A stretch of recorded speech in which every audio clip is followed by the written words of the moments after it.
Qigong movement 5. Qi flows in the spleen and kidneys. Start by coming into horse stance as with the previous movement.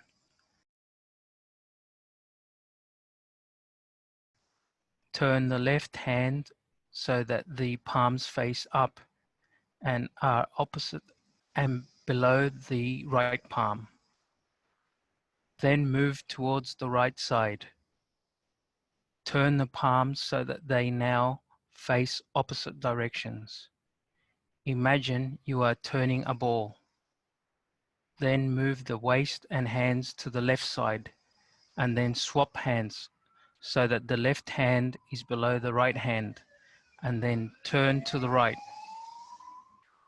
Continue this movement. Do for 36 cycles or follow the video. This movement can help people lose weight from around the waist and activate the belt meridian.